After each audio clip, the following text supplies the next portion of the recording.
My schooling life was boring.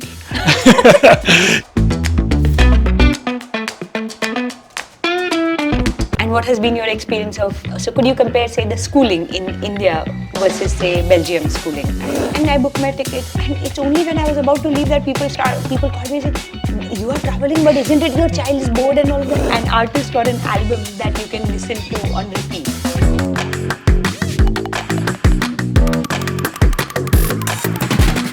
Hello and welcome to yet another episode of the Reschool Podcast. It's a pleasure to have you every time. And this time, we have a fantastic guest who comes from a far, far away land. Yes, we have with us Mr. Fabien Pinckaers from Belgium. And he has this amazing story that he will unravel in some time. But before much ado, let's listen to him. Hi. Hello. First, to begin with, did I pronounce your name right? Yeah, that was perfect. Okay, thank you.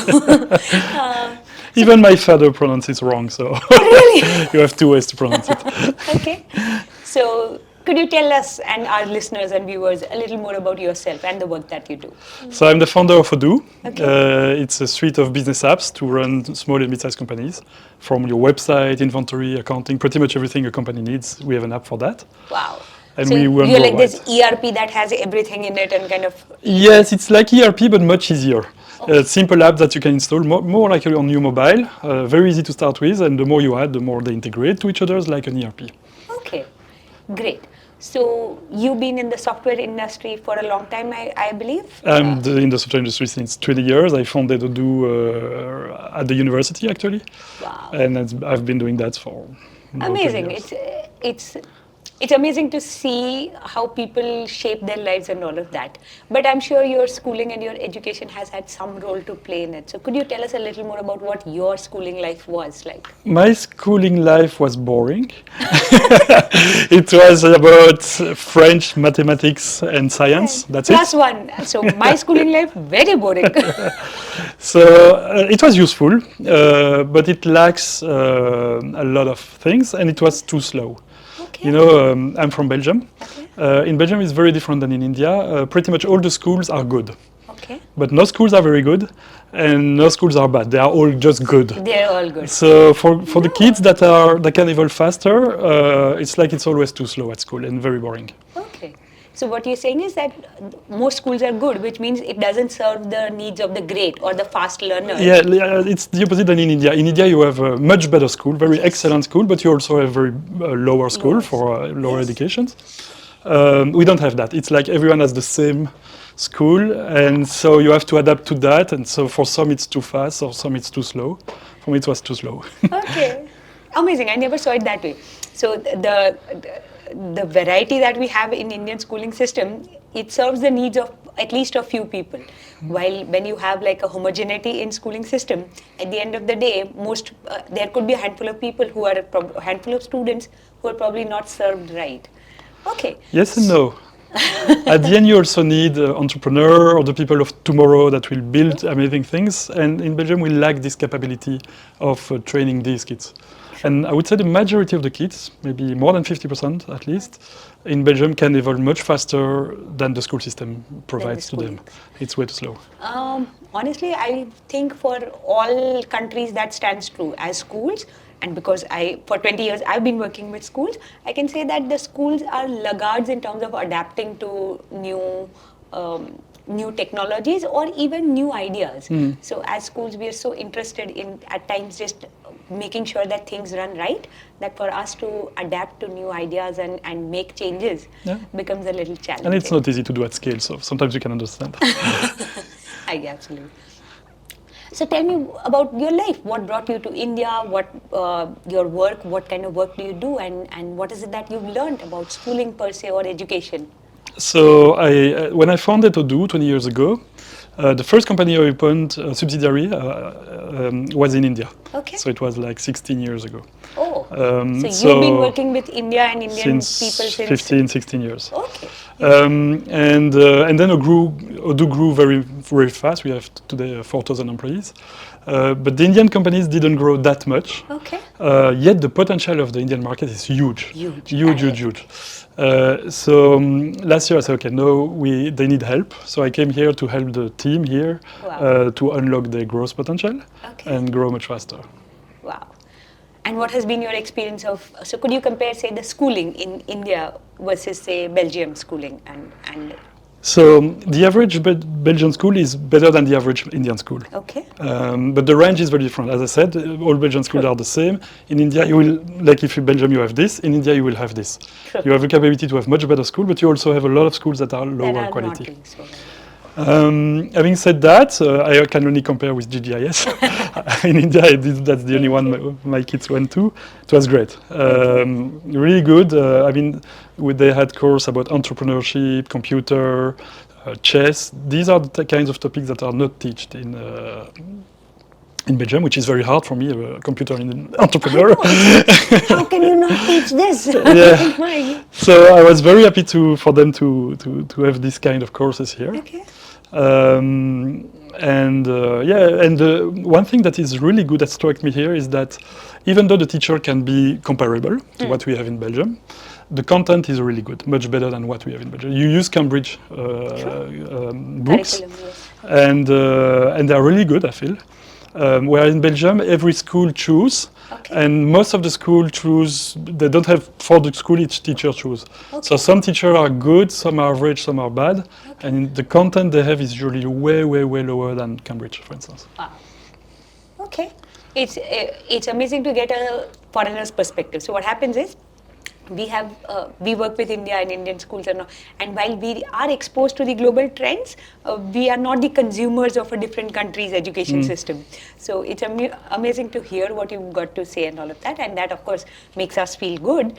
That said, what I would also want to know from you is, you're a parent and you have two amazing kids, and one thing I really admired about you and your family was, the first time we met, and I think we met online, was when you shared how your son has certain allergies and how you have trained him to take care of himself.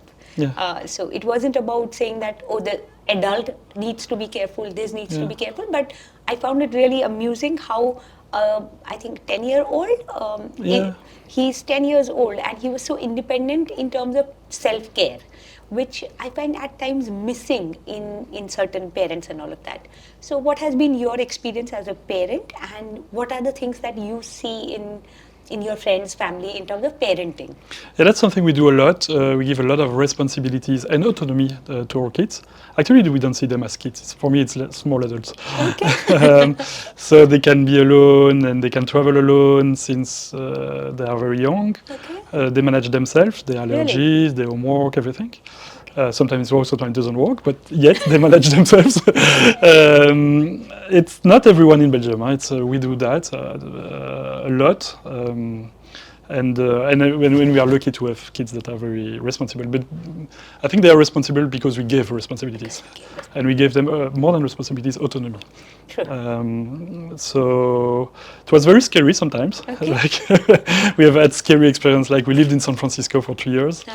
I think when Charlie was 2 and Lina was 4 years old at the time, they went alone in the street selling lemon, lemonade, and so in the street alone.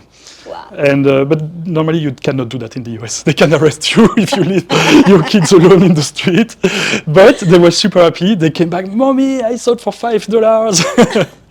And so we teach them that because I feel like it's the way we should when the kids are capable of that, and also we are very lucky to have some that can. Sure. So I think as parents, if we give them more autonomy, as you said, and give them a platform where they can be themselves, I think children sometimes outdo our expectations. Yeah, and it's always funny when a lot of parents say, yeah, but my kids cannot be alone, he will not be responsible. And when the parent is not there, they behave very differently. They behave very responsibly. So if you give them, they will take the responsibility. True. And do you see any connections between this and how they grow up to be adults? So you work with adults day in and day out, and you work with adults from a variety of nations and all kinds of culture and all of that. So do you see a difference in terms of how their childhood is, or what kind of schooling, what kind of upbringing they've had? How much impact does it have on their It's too early to say because they have only 10 and 12. We'll see if our education was good or not. I'm pretty sure it will, buddy. But I'm sure it will. but for sure, it's a pleasure when the kids are autonomous and responsible. It makes our life much better. I mean, if you want to go to party with my wife, we can just let them at home. If we need help, we can rely on them, and that's really important. True. So, just from my end, I'd like to share. My daughter is in grade 10 and now in grade 11.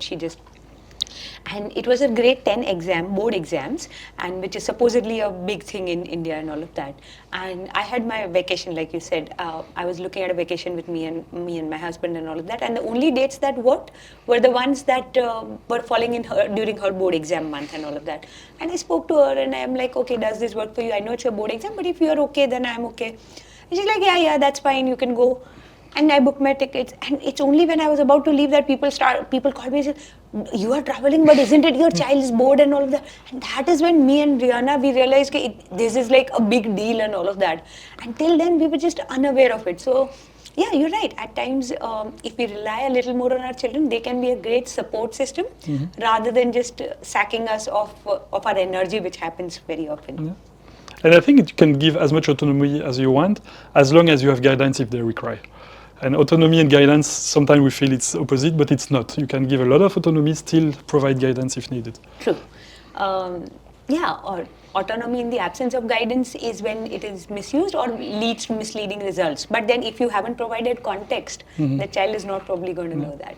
It's probably easier for us as European because, in Europe, when you have 18 years old, you leave the family and you start living alone. True. So we are more used to autonomy than the True. traditional Indian family who live 3 generations together. 3 generations? Yes. So we have like 3-4 generations at times living together, and I think the umbilical cord never severs. So it's always on. Yeah. That brings me to the other segment where I would like to talk about you work, as I said, you work with a multinational company, you're the founder of this great company, and you work with people of variety of backgrounds. So what do you think schools are doing right in bringing the best to the workforce? And what do you think the schooling as a system, I'm not talking about GGIS, I'm not talking about a particular country or school. What do you think schools are doing right? What do you think schools could do better to adapt to this new and ever-changing world?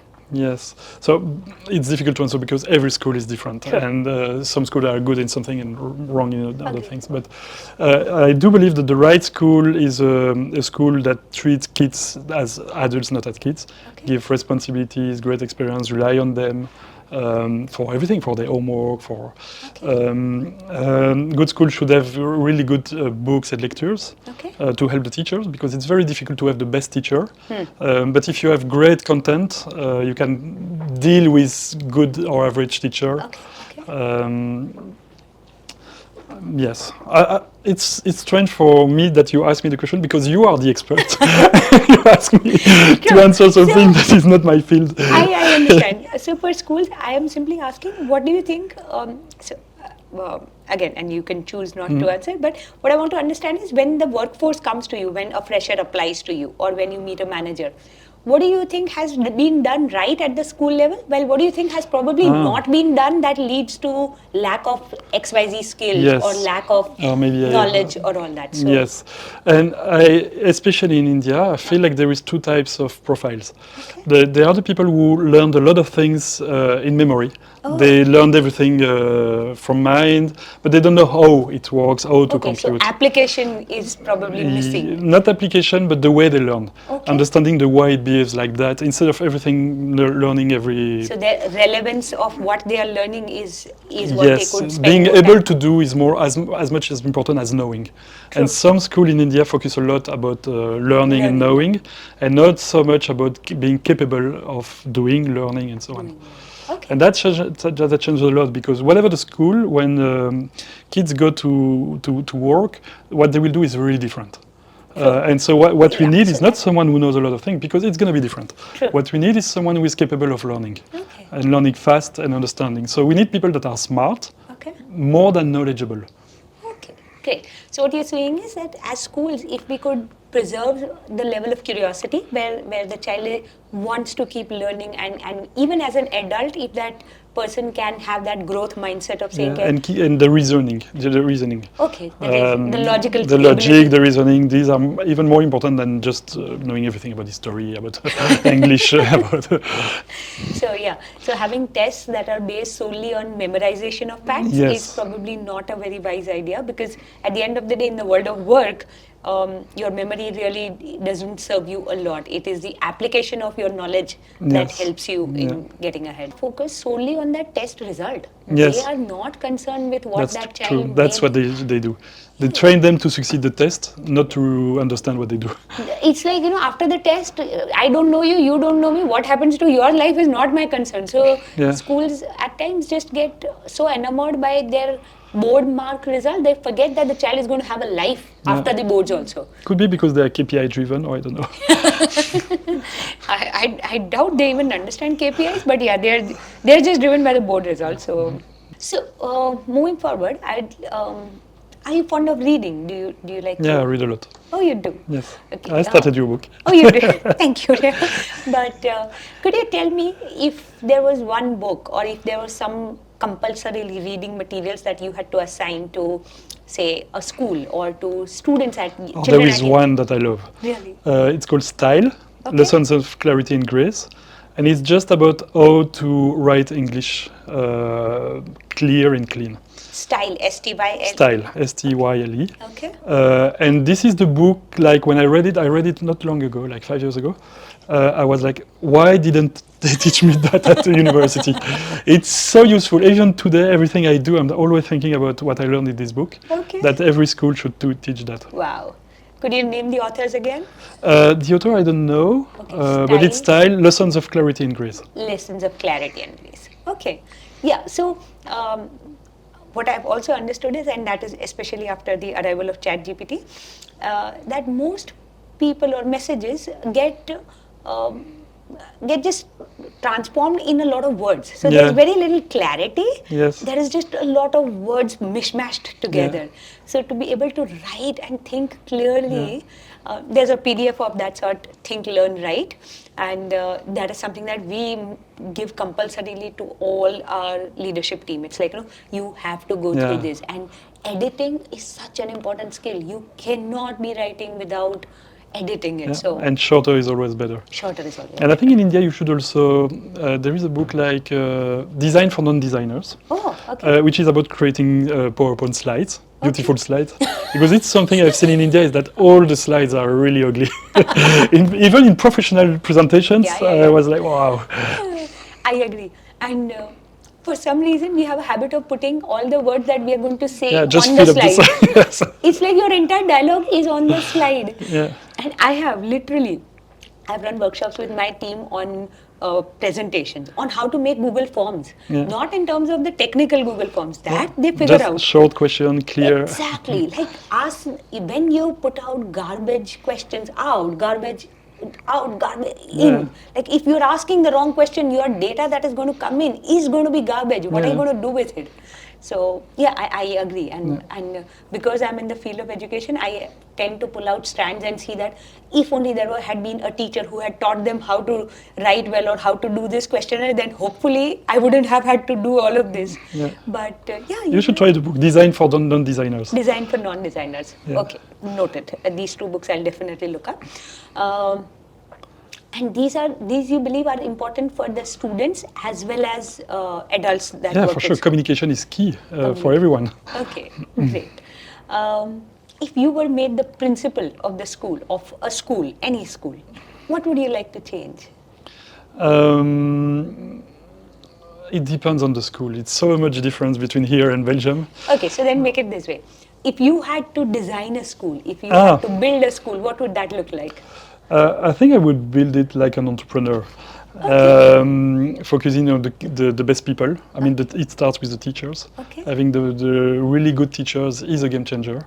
You can do whatever you want in terms of process, content. If you don't have good teachers, it's a waste. It is pointless. So I would do it like a manager. Find the best teacher, keep the best ones, train them, and then lead by example. rather than too many processes. Okay. I think schools have a lot of things to learn from private companies. Okay. In terms of how you deal with people, in terms of how you communicate, in terms of I think a lot of schools are, not sure if it's the case in India, but in Belgium it's too much like this. Lots of teachers have no assessments for 10 years. And they are doing the same thing, no assessments, because it's a public, most schools are public. System. It's a public system, which is good because they're good quality for everyone. There is no assessment, they cannot be fired, and so as a result, for them, they never get feedback. The feedback loop in a school is very, very difficult. It's very long. It's long. If it exists at all. If it exists. As opposed to a salesperson where he closes or he loses the deal, he gets the feedback right away. And so, for instance, one of the teachers we had in Belgium, he did something great. Once a year, he asked parents to attend the course, the lecture. So there was the kids and the parents in the back, and the parents has to do the course like the kids. Like the kids. And he did that so that he get the feedback from the parents. Wow. Which is something a lot of schools miss. They sometimes have feedback from the direction, but sometimes the direction is not as good as they should be, or maybe not. They don't have time or not knowledgeable. Yes. So you could get feedback from parents, you could get feedback from peers, and that kind of things. Wow. So you would like to build a school like a startup, where you are able to move fast and you are able to learn a lot from the people you are serving. So you would you would probably build a school where feedback loops are so small that you can iterate on the go and you can. And the key is the teacher. It's focused on a really good stuff. So I just want to understand, Fabien, that the so-called AI revolution is here and everybody talks about technology, and now we've come to a point where, say, there are going to be these chips that people are probably going to have and all. I don't know when will this come true, if it does at all. So moving forward, how much will the role of a teacher change? Like, what is your understanding of it? It's not a game changer per se. It's just an extra tool. The teacher have a lot of tools. They have Cambridge books, they have computer, they have every 2, 3, 5 years there is new tools available. You have Google tools and so on and so on. It's just an extra tool. So it will improve their life, but it's not a game changer per se. At the end, education remains education, and it's a human thing before being just putting knowledge in the head of the kids. Great. So you don't think that this AI, ChatGPT and all of that is a total different paradigm? You believe it's just an incremental step? It's a tool that will help teachers. It's easy to ask to get exercise, review your exercise. Okay. But still it doesn't replace, and you have to be take a step back and be sure that what you review everything, because AI hallucinates a lot still today. Sure. So it's risky too. It's just an extra tool for me. It's like autocorrect or... Yeah, it is definitely, autocorrect is one part of it. It is definitely autocomplete. So it's like, you start with a strand and then AI will help you complete your sentence. But that is, of course, if you trained it well. Otherwise, it just, as you said, sometimes gives out answer. That's not you. One of the things, of course, we notice is nowadays, whenever some of our homework, when it comes back too good, we realize that this is not the student. It is ChatGPT or something like that. Well, it's too bloated, too many words. and without errors. So when there are no errors in homework, it's like a sign that there is something that we've been missing in this. Great. So to move to the next segment, I know you've not had the time to go through the whole book and all of that. Well, I understand that. Do you want to just browse through it? And is there any question that you have for me as a school leader from Reschool or generally? From the book, I only read the first 30 pages. That's okay. I got it 2 days ago. So, so what we do with the book is, generally what guests do is they just browse through it, and if there's anything that catches their fancy, you could probably... there are some questions that are laid in here, or you could... maybe I have one question for you. When I read the book, of course, it reminded me of Rework, the book of 37 Signals. Yes, is it inspired by that? Yes, the style and 100%. I also mentioned them in the gratitude and acknowledgement. Okay, so it is definitely inspired by Rework. So for a long time, as a school, we had Rework as a read for our teachers and all of that. Okay. So I would have them read it and understand how organizations and young companies can work. Okay. Because otherwise we become so bloated, as you said, with all processes and all of it. So Rework was definitely one of the inspirations. I prefer the first book, Getting Real. Okay. I think the first book they write, I think was better. It was better than Rework. It was better than Rework? Yeah, I read it 10 years ago, so I'm not sure, but I have a mixed feeling about Rework. Okay. I will probably read it again. Read it one then. So 3 books that I need to do. Okay. Anything else about Reschool that you want to ask, or we move to the next segment? No, we can move to the next segment. Okay.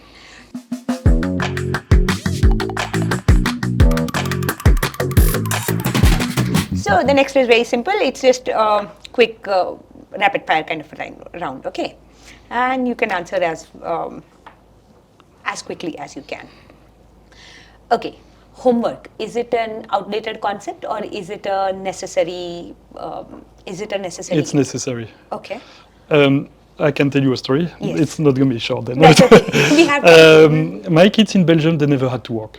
It was too easy for them, and they had 95+% in everything. It was too easy, and they did a little bit of homework, but like 10-20 minutes. What I really liked when they came to GGIS is that they learned to work. Okay. Even though they are quite smart, they have facilities, they never learned to work. And because of the homework, and especially my daughter, she had a lot of homework in GGIS. At the beginning, it was like 2 hours per day. Okay. She really had to put herself and work, and it was really, really good. And she also learned to work differently.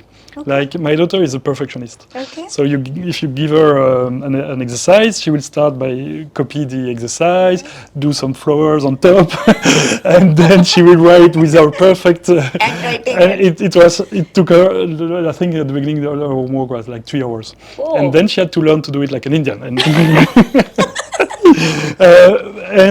yeah, it's funny, but I'm very happy about that. I think she learned a lot because of that. Great. So within a year, Lena moved from being that perfectionist with flowers to saying that get this work She's done. still perfectionist, but when it comes to homework, she can do faster. Exactly. She can adapt now. She can adapt. And Charlie never worked in his life. Because everything was too easy for him. Okay. And now he had to work. Now he's capable of doing 1 hour homework on himself, and I'm very happy with that. Wow. So basically what you're saying is that they were challenged enough to go beyond and to go an extra mile, and that's something that worked really well for them. Especially also they came from a French background. They didn't have English courses in Belgium. Exactly. So they had to learn a lot. So, and on a different note, I'd just like to tell you, and this is not for the podcast or generally, we've worked with quite a few of expats. Okay, we have a lot of expat parents coming in and all of that. Over the past 10 years, we've had a lot of them. But I've rarely seen children adapt so well as Charlie and Lena did. And this is not by any means. Because of autonomy and responsibilities, probably. Yes. And it is amazing. In this heat and all of that, I would still see both of them playing with their friends, etc., etc. And I'm sure coming from a European country, this heat, it drives us crazy. Yes. For you, I'm sure it was difficult. But those kids have taken to it like a duck takes to water, and they have been at it. Listen, we know how this works. I will figure this out. And they have been... Yeah, but I'm always surprised at the speed of which kids adapt. Absolutely. They learn super fast, faster than us. 100%. Like a new language, the kids can learn a new language in just 2-3 months. They speak better than you. They will be ready. With the right accent. I still don't have the Indian accent, not even the American accent. I have a bad French accent.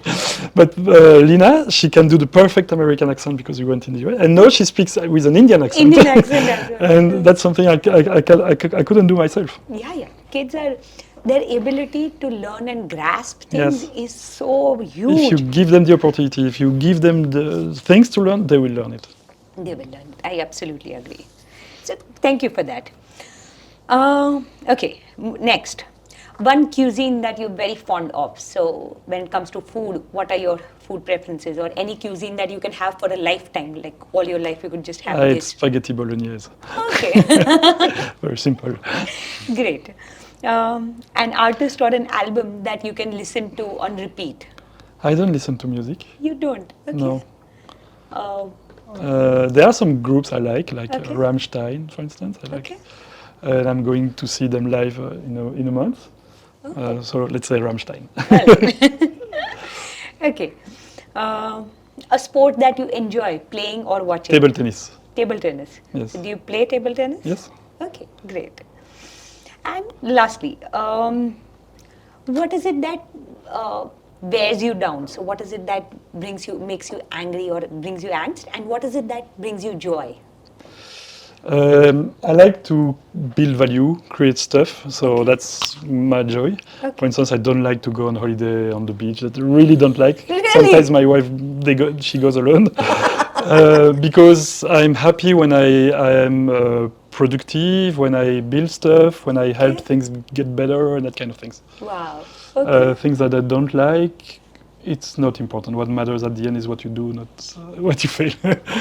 Wow. So what you're saying is that you're so happy building and creating things Yeah, and working on the work of your life that you really don't need so-called vacations and breaks and all No, I of can that. work on Odoo all the time. That makes me happy. That is what makes you Yeah. happy.